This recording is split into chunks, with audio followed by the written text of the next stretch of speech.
Doctor Ajay Kumar Singh. महोदय, ये मेरा प्रश्न जो है वो कोसी कमांड क्षेत्र विकास अभिकरण के रिटायर्ड कर्मी ललितेंद्र प्रसाद सिंह के बारे में है।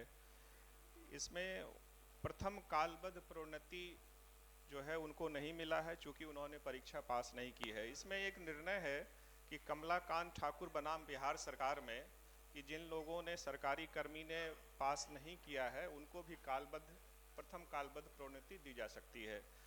और महोदय, ये 79 में अपनी सेवा में आए, 2010 में ये रिटायर किए। 17/9/2015 को सरकार ने विभागीय पत्रांक 679 से एक चिट्ठी निकाली जिसके कंडिका क में वर्णन है उत्तर में कि राज्य सरकार के राजकीय सेवाओं से संबंधित आदेश अभिकरण पर लागू नहीं होंगे। चूंकि ये अभिकरण के कर्मी थे, जब ये सेवा में आए तो इनको लग रहा था कि हम राज्य सरकार के कर्मी हैं। रिटायर भी किए, उस समय भी इनको यही लगता रहा 2010 में कि हम राज्य सरकार के कर्मी हैं।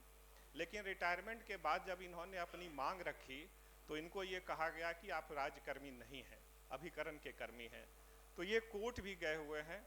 तो मेरा माननीय मंत्री जी से अनुरोध होगा कि मानवीय आधार पर जो ऐसे बहुत कम केसेस लंबित हैं अभिकरण के, तो ऐसे कर्मियों को अगर रिटायरमेंट प्रथम कालबद्ध प्रोन्नति का फायदा होता तो उनकी आर्थिक स्थिति अच्छी हो जाती। चूँकि अभिकरण में कोई पेंशन सेवा भी महोदय नहीं है। तो मैं मानवीय आधार पर कहना चाहता हूं कि एक व्यक्ति जो नौकरी सेवा में जाता है और रिटायरमेंट भी यह मानकर करता है कि मैं राजकर्मी हूं, तो उस पर विचार करने की आवश्यकता सरकार से अनुरोध करता हूं।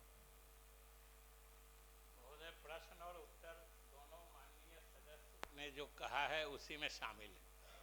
ये कह रहे हैं कि वो शुरू से अपने को समझते रहे। अब वो अभिकरण के कर्मचारी थे और वो समझ रहे थे कि हम राज्य सरकार के कर्मचारी हैं। इसके संबंध में तो सदस्य ही उनको सही स्थिति से अवगत करा सकते हैं।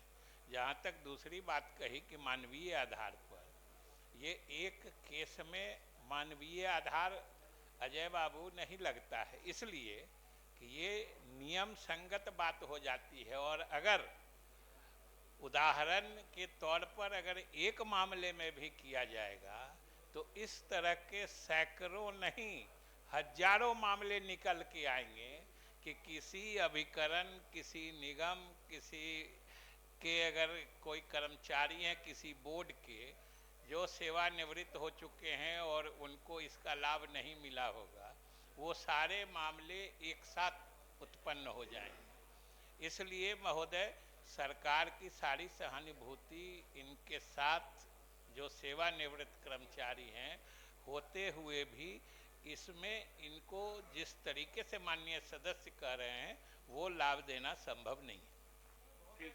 महोदय, मेरा ये कहना है कि ये जो सेग्रीगेशन है राजकर्मी का और अभिकरण का, उसको तो डिफाइन किया गया 2015 में जब वो सेवानिवृत्त हो गए। तो ये डिफिनेशन बाद में आया, इसीलिए वो सेवानिवृत्ति तक अपने आप को राजकर्मी समझते रहे। तो ये तो बाद के समय में इस तरह के का बाइफर्केशन हुआ है, इसीलिए मैंने इस पर कहा कि विचार किया जाए।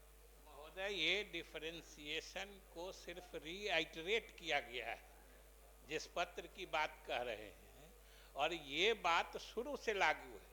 सरकारी सेवाओं में जो राज्य सरकार के सीधे कर्मी होते हैं और जो अलग अलग निगम या बोर्ड्स के ये होते हैं, अभिकरण के होते हैं, वो सीधे सरकारी कर्मचारी नहीं माने जाते हैं। ये कोई इस पत्र के निर्गत होने की तिथि से नहीं हुआ था, ये लागू तो शुरू से था। सरकार समय समय पर अपने पहले के निर्णयों को भी फिर से रीआइटरेट करने के लिए अलग अलग पत्र निकालती है। ठीक।